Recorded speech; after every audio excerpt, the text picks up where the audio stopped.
जिस जगह ये दुआ सुनी जाती है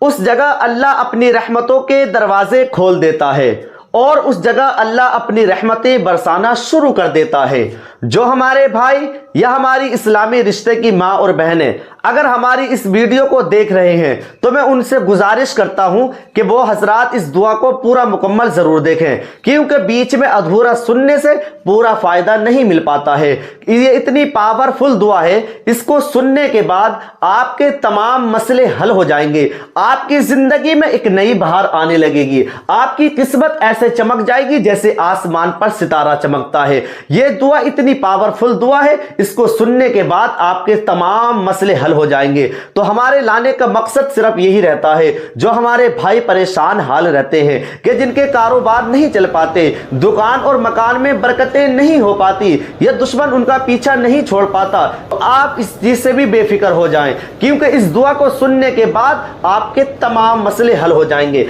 अगर आपके घर में कोई बीमार है या किसी ने आपके घर में करा दिया है जादू टोने का, तो आप इस चीज से भी बेफिक्र हो जाएं, क्योंकि कुरान मजीद की ये वो सूरत है, कुरान मजीद की ये वो दुआ है कि जिसको सुनने के बाद जमीनी और आसमानी बलाएं अल्लाह के हुक्म से खत्म हो जाती हैं। तो आइए हजरात इस दुआ के तरफ चलते हैं। इस दुआ को मुकम्मल जरूर सुनना और अपने दोस्तों में भी शेयर जरूर करना। आइए हजरात दुआ की तरफ चलते हैं, कमेंट में आमीन जरूर लिखना। अऊज़ु बिल्लाहि मिनश शैतानिर रजीम, बिस्मिल्लाहिर रहमानिर रहीम, अल्लाहुम्मा सल्लि अला मुहम्मद व अला आलि मुहम्मद कमा सल्लैता अला इब्राहीम व अला आलि इब्राहीम इन्नका हमीदुम मजीद। बिस्मिल्लाहिर रहमानिर रहीम, अल्लाहुम्मा बारिक अला मुहम्मद व अला आलि मुहम्मद कमा बारकता अला इब्राहीम व अला आलि इब्राहीम इन्नका हमीदुम मजीद। बिस्मिल्लाहिर रहमानिर रहीम, व इज़ा समिअू मा उनज़िला इला रसूलि तरा अयुनहुम तफीदु मिनद-दम'i मिम्मा अरफू मिनल हक़ यक़ूलूना रब्बना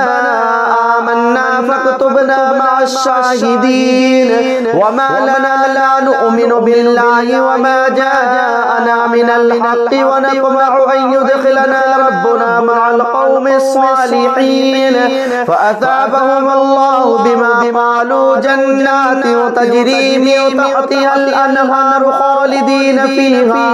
व ज़ालिका जज़ाउल मुहसिनीन वल्लज़ीन कफ़रू व कज़्ज़बू बिआयातिना उलाइका अस्हाबुल जहीम। या अय्युहल्लज़ीना आमनू ला तुहर्रिमू तय्यिबाति मा अहल्लल्लाहु लकुम व ला तअतदू इन्नल्लाहा ला युहिब्बुल मुअतदीन व कुलू मिम्मा रज़क़कुमुल्लाहु हलालन तय्यिबन वत्तक़ुल्लाहा अल्लज़ी अंतुम बिही मुमिनून। ला युआखिज़ुकुमुल्लाहु बिल्लग़्वी फी अयमानिकुम वलाकिन युआखिज़ुकुम बिमा अक़दतुमुल अयमान फकफ़ारतुहु इत्'आमु 'ashरति मसाकीन मिन अवसति मा तुत'इमून अहलीकुम औ किस्वतुहुम औ तहरीरु रक़बा फमन लम यजिद फसियामु सलासति अय्याम ज़ालिका कफ़ारतु अयमानिकुम इज़ा हलफ़्तुम वहफ़ज़ू अयमानकुम कज़ालिका युबय्यिनुल्लाहु लकुम आयातिही लअल्लकुम तशकुरून। या अय्युहल्लज़ीना आमनू इन्नमल الخمر والميسر والأنصاب والأزلام رجس من عمل الشيطان فاجتنبوه لعلكم تفلحون إنما يريد الشيطان أن يوقع بينكم العداوة والبغضاء في الخمر والميسر ويصدكم عن ذكر الله وعن الصلاة فهل أنتم منتهون وأطيعوا الله وأطيعوا الرسول واحذروه فإن توليتم فاعلموا أنما على رسولنا البلاغ المبين ليس على الذين آمنوا وعملوا الصالحات جناح فيما طعموا إذا ما اتقوا وآمنوا وعملوا الصالحات ثم اتقوا وآمنوا ثم اتقوا وأحسنوا إن الله يحب المحسنين يا أيها الذين آمنوا ليبلونكم الله بشيء من الصيد تناله أيديكم ورماحكم ليعلم الله من يخافه بالغيب فمن اعتدى بعد ذلك فله عذاب أليم يا أيها الذين آمنوا لا تقتلوا الصيد وأنتم حرم ومن قتله منكم متعمدا فجزاء مثل ما قتل من النعم يحكم به ذوي عدل منكم هديا بالغ الكعبة أو كفارة طعام مسكين أو عدل ذلك صياما ليذوق وبال أمره عفى الله عما سلف ومن عاد فينتقم الله منه والله عزيز ذو انتقام أحل لكم صيد البحر وطعامه متاعا لكم وللسيارة وحرم عليكم صيد البر ما دمتم حرما واتقوا الله الذي إليه تحشرون جعل الله الكعبة البيت الحرام قياما للناس والشهر الحرام والهدي والقلائد ذلك لتعلموا أن الله يعلم ما في السماوات وما في الأرض وأن الله بكل شيء عليم اعلموا أن الله شديد العقاب وأن الله غفور رحيم ما على الرسول إلا البلاغ والله يعلم ما تبدون وما تكتمون قل لا يستوي الخبيث والطيب ولو أعجبك كثرة الخبيث فاتقوا الله يا أولي الألباب لعلكم تفلحون يا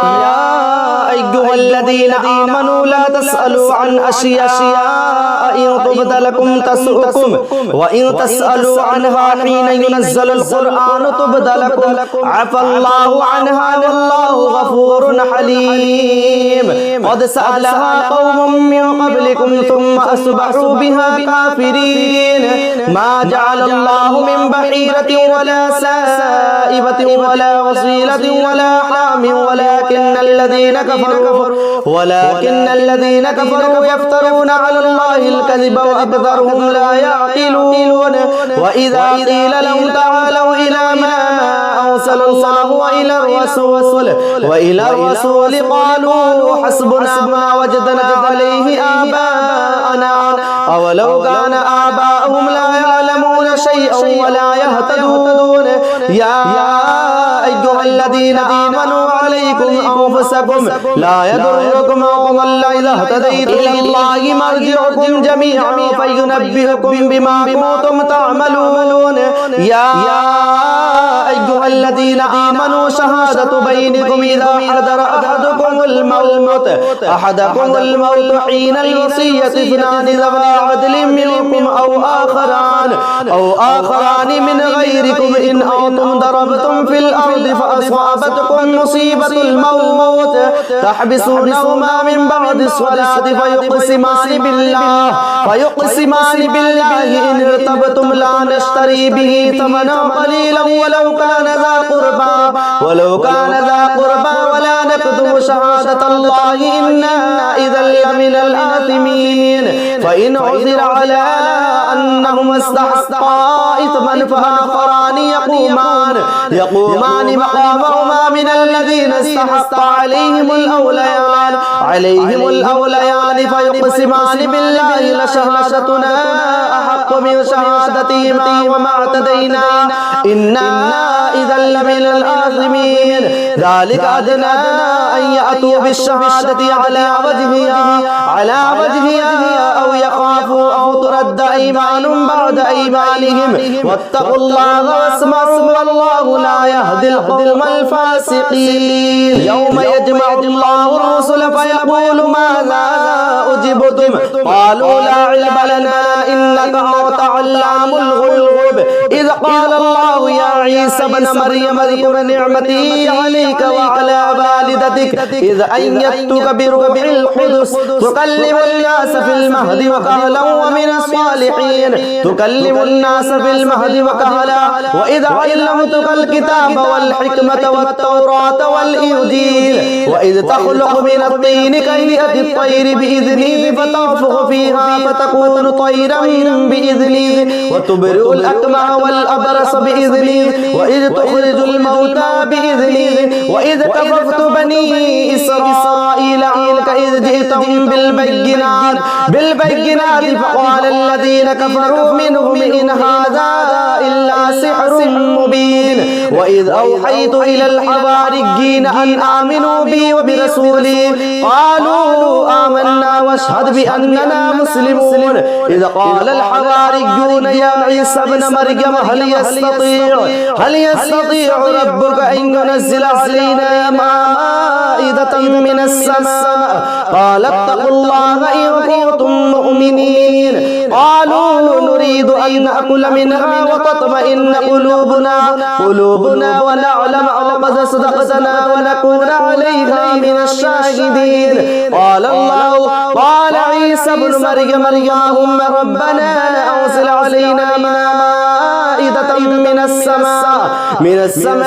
تكون لنا عيدا لأولنا وآخرنا وآية منك وارزقنا وأنت خير الرازقين قال الله إني منزلها عليكم فمن يكفر بعد منكم فإني أعذبه عذابا لا أعذبه أحدا من العالمين وإذ قال الله يا عيسى ابن مريم أنت قلت للناس اتخذوني وأمي إلهين من دون الله قال سبحانك ما يكون لي أن أقول ما ليس لي بحق إن كنت قلته فقد علمت تعلم ما في نفسي ولا أعلم ما في نفسك إنك أنت علام الغيوب ما قلت لهم إلا ما أمرتني به أن اعبدوا الله ربي وربكم وكنت عليهم شهيدا ما دمت فيهم فلما